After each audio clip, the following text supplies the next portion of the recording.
I'm gonna show you guys how to do a box miter the way I do it. So I usually do custom cut, but on this job, knocked off some gutters.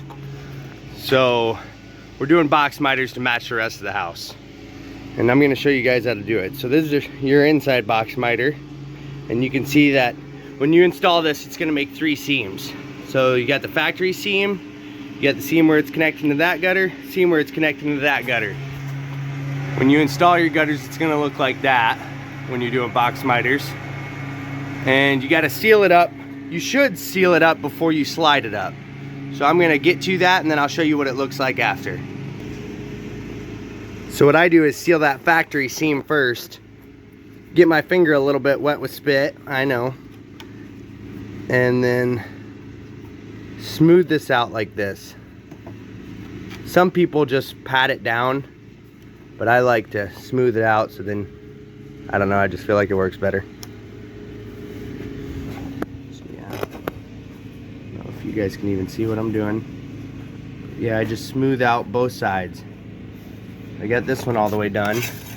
And the reason I just start with this first one is so when you're smoothing it out, because you're gonna do another bead right here and another bead on the other side, inside of it. But I do this first one first so it doesn't get caulking all over the bottom of my hand and my jacket sleeve and everything.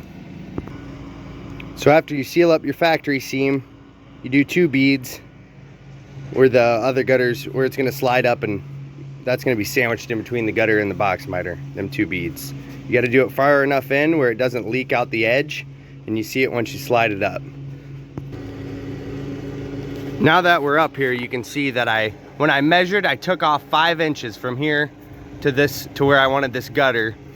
So then it'll fit right. So that gutter will end like right there. And also, when I was sloping it and screwing it, I kept the hanger about 3 feet away on both sides. So this box miter can slide up behind there. So I'll show you that now.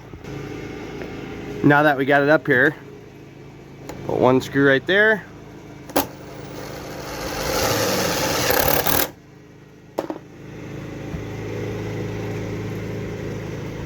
Another screw right here. Try and get them lined up straight.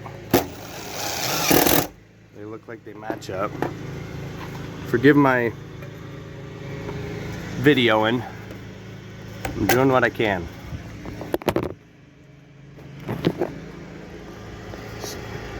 So now you screw the bottom of this thing. So I got my 2 screws at the bottom on each side. 1 in the face, kind of angled up to pull this whole face tight. Then I got 1 on each side at the top. You can see that caulking I put in there before I slid it up has kind of sandwiched out on both sides. And now you just go over it again with the caulking on top of that seam and then smooth it out same way I did that seam. And then you do little dabs right where them screws came up through. So this is what the end product should look like. All the caulking smoothed out and shouldn't have any leaks here. Of course, the better option is the custom cut, but